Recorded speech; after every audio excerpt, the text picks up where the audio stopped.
Have you ever noticed how much of our lives are built around looking outside of ourselves, looking outside for validation, looking outside for approval, looking outside for answers, looking outside for permission, looking outside for someone or something to tell us who we are?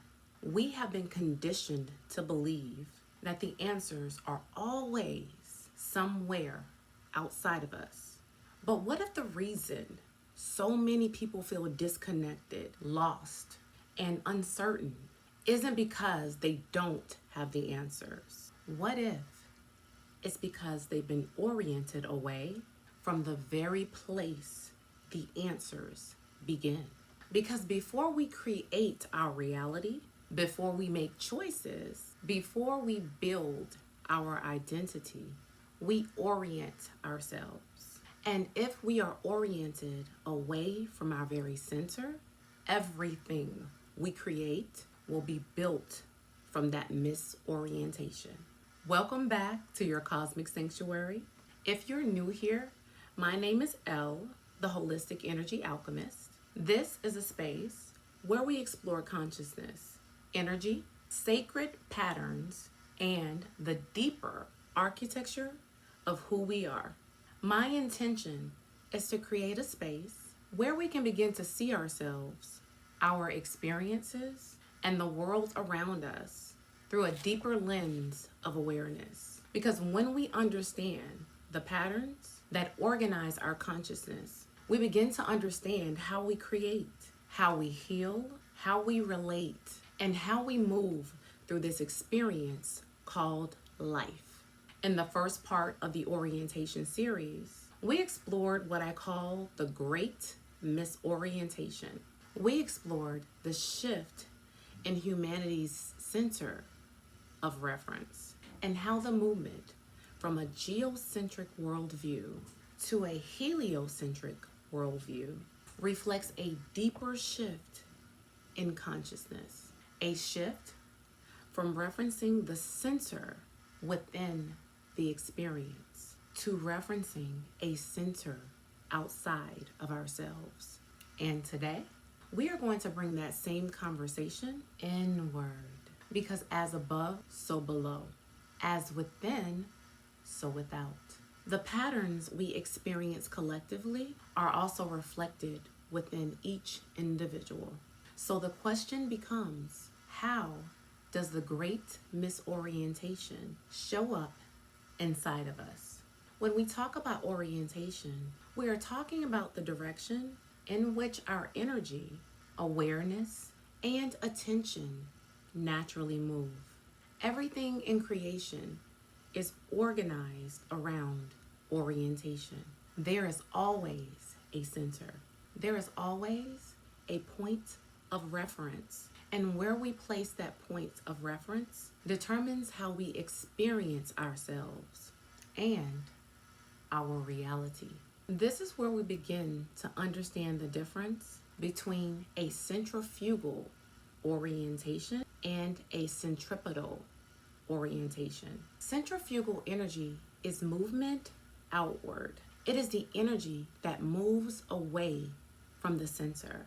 And when we are living from centrifugal orientation, our awareness is constantly looking outside of itself for the source of our very own experience. We look outside of ourselves to know if we are enough.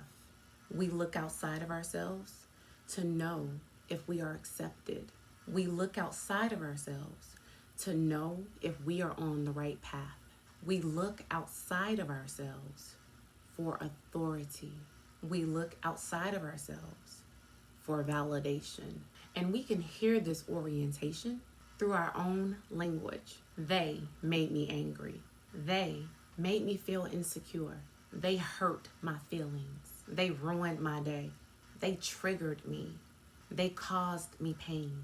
Even in everyday conversation, gossiping about other people, talking about other people's lives, all of this is a centrifugal orientation. This is not about judging ourselves. This is about becoming aware of what this reveals. Because underneath these words is a belief about where our power exists. If someone else can make me feel something, then someone else has authority over my internal experience. My center has moved outside of myself. And this connects deeply to something we explored in a previous series: authority. Because authority is not really about external systems, institutions, or even people. Authority is actually about where we place the authority for our own being. Many of us have been taught not to trust ourselves, not to trust our bodies, not to trust our emotions, not to trust our intuition. We were taught to look outside of ourselves first. Someone else knows better. Someone else has the answer. Someone else can tell us what is true. And over time, we become disconnected from our own inner guidance system. We begin asking, what should I do? What do you think? Will they approve? Will they accept me? Instead of asking, what feels true for me? What is my body communicating? What is my inner wisdom revealing to me? Now, centripetal energy is movement toward the center. It is the energy of coming back into alignment, coming back into coherence, coming back into connection with the source within.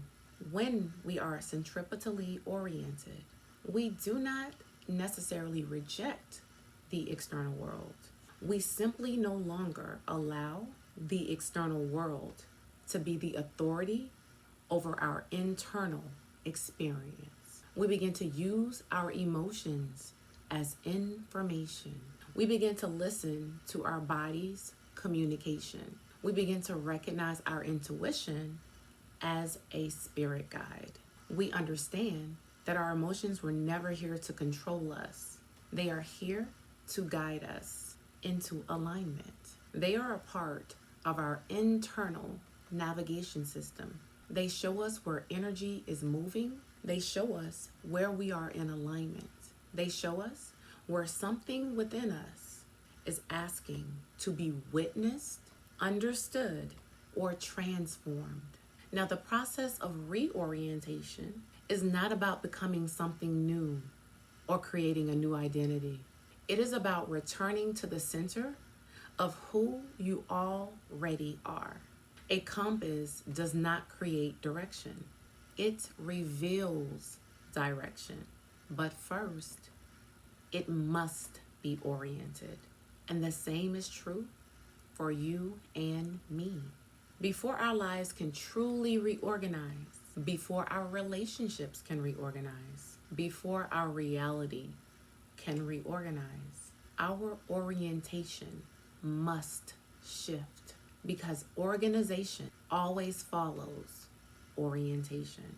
In the next part of this series, we are going to explore what happens when we begin returning to our center. Because if we truly have an internal compass, and we do, what creates that compass? What within us helps us orient? How do our memories, emotions, experiences, and sense of identity work together to create our lived reality? This is where we begin exploring the deeper architecture within ourselves, the systems that help us remember who we are. And I want you to remember this. This journey is not about finding something outside of ourselves. It is about remembering the wisdom that has always been within you. Thank you so much for those who joined me for this transmission and who stayed for the entire video. You're greatly appreciated. And until next time, also remember, before you can create consciously, you must first know what you are oriented toward. Peace, y'all.